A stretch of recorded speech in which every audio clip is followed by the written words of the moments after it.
You got this big launch strategy happening right now. It's like the Super Bowl. Like, what can you tell us about that? What's going on? How much you spend? Yeah, let's go. Tons about it.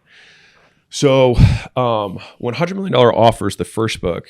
The goal with every book was to be a meta book, meaning I wanted to use the book to demonstrate the ideas in the book as proof that the ideas worked.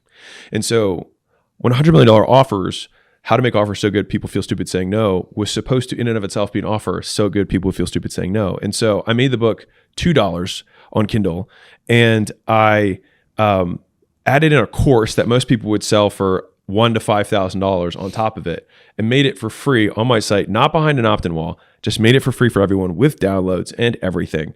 And the idea was, if it is good enough, people will share it. And that's more or less what ended up happening. And so with $100 million leads, the meta concept is not about the offer. The meta concept within leads is advertising and how to get leads. Right. And so the 24 months that I did post the offers book was all towards the leads book. And so the last 24 months was, well, if I'm going to talk about how to build an audience, then I have to build an audience. If I'm going to talk about how to run paid ads, I have to run paid ads. If I'm going to talk about having affiliates, I have to have affiliates. And so there's 8 methods of advertising that I talk about in the book. Right. And I use all 8 specifically to promote the book, to prove that all 8 methods work. And so when we go live at the event, I will break down, here was our affiliate strategy. This is how many affiliates we had. This is how many of you are here from affiliates. This is how, this is our paid ad strategy. These are the scripts I use, which is directly from this page. This is the landing page I use, which is directly from this page. And it got this many of you guys here. I got this much content, which is how many we put out over this period of time. This is the resulting impressions. This is how many of you are here from that. And so I wanted to just give proof that these concepts worked 10 years ago, and they work today, and they'll work in 100 years, because people won't change. The platforms will, but the principles will remain the same. Yeah.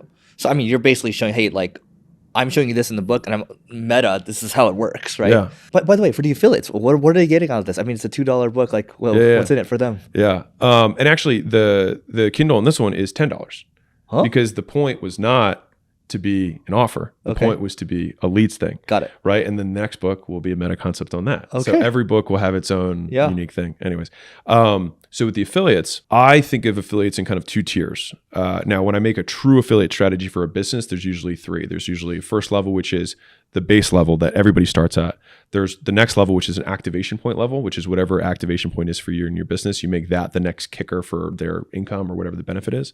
And then you have your like top producer level. And so those are usually the best 3. And we paid a gazillion dollars to consultants who just only set up affiliate structures. And that's what they use. They're like, always 3. These are the 3. And there you go. There's a nugget for you. Let me save you $100,000. Yep. That's how you set up affiliate setups. But with this book, I have 2 levels. If you don't have a massive audience, bring 10 friends. That's it. So bring 10 people from your company, bring your family, bring your cousins, whatever it is. Bring 10 people, and I'll give you 2 chapters that I'm not releasing with the book. Okay. So that's the benefit for that level. For the top level, those are gonna be people who have audiences, right? Who have email lists, have subscribers, et cetera. And so for them, I wanted it to be more competitive. And so for them at the top 10, I'm going to do an AMA live with their audience with them, and they can ask whatever they want.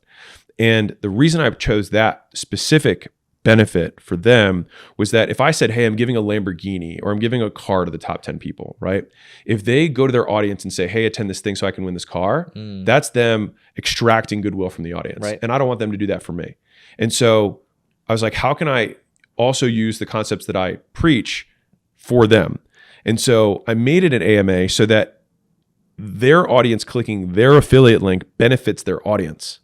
Because if I click Johnny's link and we win, then we get the time to do the AMA. And so he doesn't, Johnny or whoever the affiliate is, doesn't extract goodwill or withdraw goodwill from their audience by promoting my thing. And so that way I wanted it to be an easy thing for people to promote. So it would just be a net benefit. So it didn't have to like work into their promotion calendar or be like what kind of split am I? Because there's no financial incentive for this. And I also did that because operationally, 12,000 1099s is a pain. And so it was easier to do it that way. Interesting. And these people are willing to promote too because of all the goodwill that you've built up. And I think that's really interesting. And important for people to understand. And probably brand association. Yeah. Like if for sure.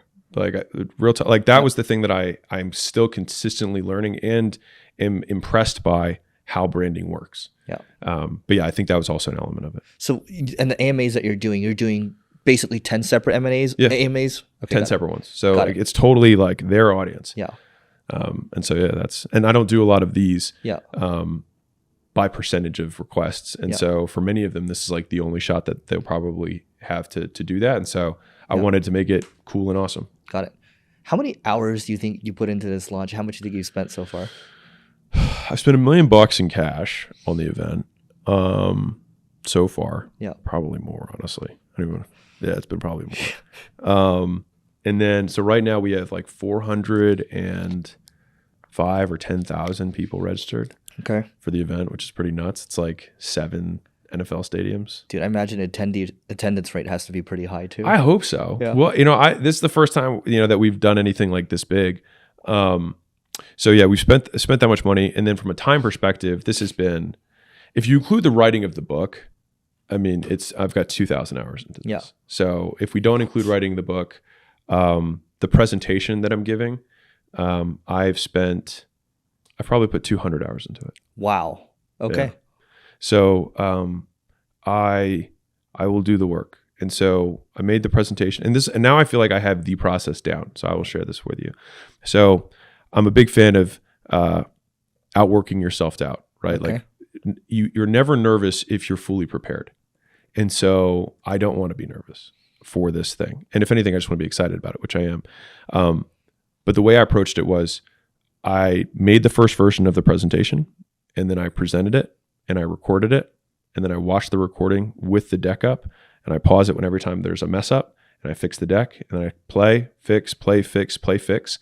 And then once I have the new fixed one, I go top to bottom in my head, and then I go top to bottom, record it out loud, pause, fix, pause, fix, pause, fix. And so right now, I do that. I do one full cycle of that every day. And I started preparing for that 3 weeks out.